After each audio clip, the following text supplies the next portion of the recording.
नमस्कार मित्रांनो, 2024 अतिवृष्टी नुकसान भरपाईची जी काही मदत आहे शासनाने 13,600 रुपये प्रति हेक्टर 3 हेक्टरच्या मर्यादेत ठेवलेली आहे। तर 3 हेक्टरपेक्षा जास्त आपले क्षेत्र असेल तर आपणास मदत भेटणार नाही, म्हणजेच 3 हेक्टरपर्यंतच आपणास ही जी काही शासनाची मदत आहे ही भेटणार आहे। आणि त्यासाठी आपल्याला आपले आधार प्रमाणीकरण करून घेणे हे गरजेचे आहे। तर आधार प्रमाणीकरण करण्यासाठी आपल्याला जे काही आपल्या जवळील महा ई सेवा केंद्र असेल तर महा ई सेवा केंद्रामध्ये जाऊन आपल्याला आपली KYC ही करावी लागणार आहे। तर KYC कशा प्रकारे करायची तर त्याची माहिती आपण या आजच्या व्हिडिओमध्ये बघणार आहोत। तर व्हिडिओ हा शेवटपर्यंत पहा। चॅनलवर नवीन असाल तर चॅनलला सबस्क्राईब करून ठेवा, कारण की अशाच प्रकारचे नवीन व्हिडिओ आपल्याला आपल्या चॅनलवर पाहायला मिळतील।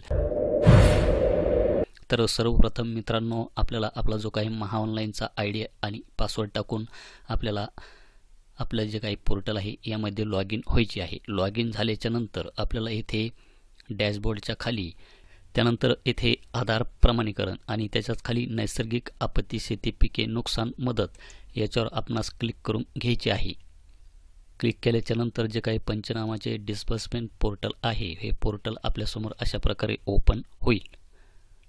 तर यामध्ये विशिष्ट क्रमांक आपणास आपले तहसील कार्यालय, तलाठी किंवा ग्रामसेवक किंवा आपले सरकार सेवा केंद्र यामध्ये मिळून जाईल। तर तो विशिष्ट क्रमांक आपणास यामध्ये टाकायचा आहे आणि सर्च या टॅबवर क्लिक करायचे आहे।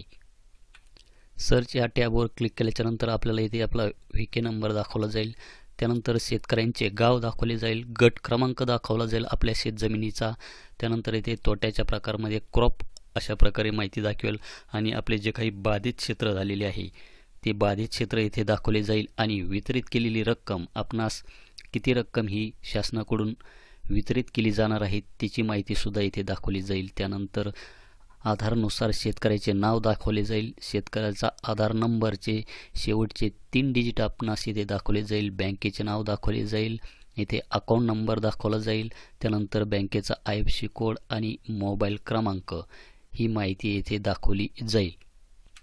त्यानंतर येथे ग्रीव्हरन्स सिलेक्शनमध्ये हे जे काही कॉलम आहे 8 प्रकारचे कॉलम आहे। तर याच्यामध्ये सर्वात जो काही पहिला कॉलम आहे तो म्हणजे नो ग्रीव्हरन्स, म्हणजेच तक्रार नाही। तर हे जे काही पेज आहे हे पेज मी मराठीत ट्रान्सलेट करून घेतो म्हणजे तुम्हाला समजेल।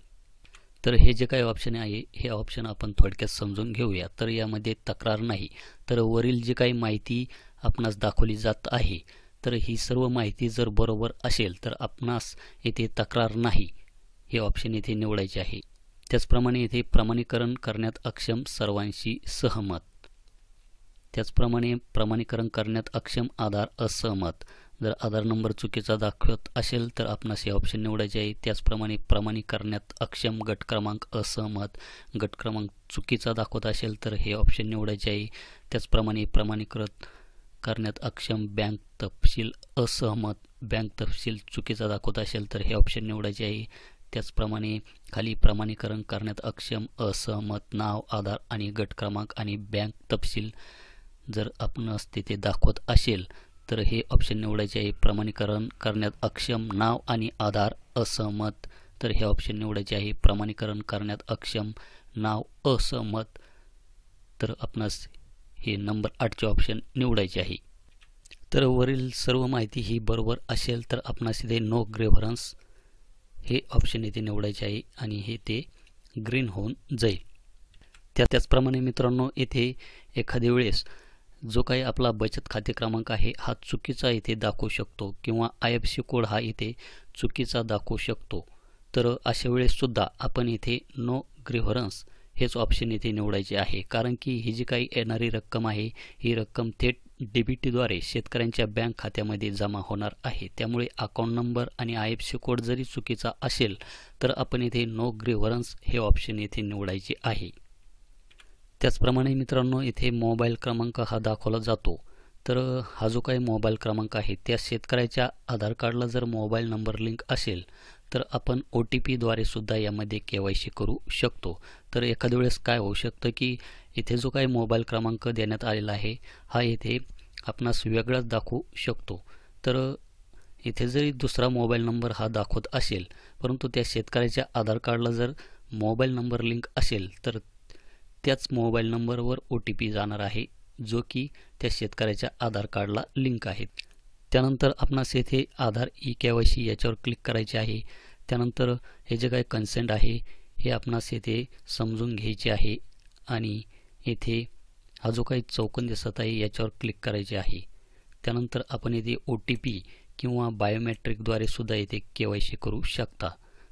तर मी येथे बायोमेट्रिकद्वारे येथे KYC करणार आहे. तर आपले जे काही मंत्रा डिव्हाइस आहे हे मंत्रा डिव्हाइस आपल्या लॅपटॉप या PCला कनेक्ट करून ठेवायचे आहे. त्याचप्रमाणे मित्रांनो, इथे जर eKYC जर पॉसिबल नसेल तर आपण इथे हे ऑप्शन सुद्धा निवडू शकता. जर एखाद्या शेतकऱ्याचा थंबचं इम्प्रेशन यामध्ये होत नसेल किंवा त्याच्या आधार कार्डला मोबाईल नंबर हा लिंक नसेल तर आपण हे ऑप्शन सुद्धा इथे यूज करू शकतात. परंतु हे ऑप्शन यूज केल्याच्या नंतर याची जी काही तक्रार आहे ही तक्रार तहसीलदारकडे वर्ग होईल. तर मी येथे मंत्रा डिव्हाइस हे सिलेक्ट केलेले आहे आणि येथे व्हॅलिडेट द UID याच्यावर मी क्लिक करतो. क्लिक केल्याच्या नंतर अशा प्रकारची एक आपणास समोर आधार प्रमाणीकरण झाले म्हणून अशा प्रकारची एक पोहोचपावती निघेल. तर ही पोहोचपावती आपण त्या शेतकऱ्याला देऊ शकतात किंवा आपण ती डाउनलोड करून घेऊ शकता. तर अशा प्रकारे मित्रांनो आपण शेतकऱ्याचे आधार प्रमाणीकरण हे अशा पद्धतीने करू शकतात.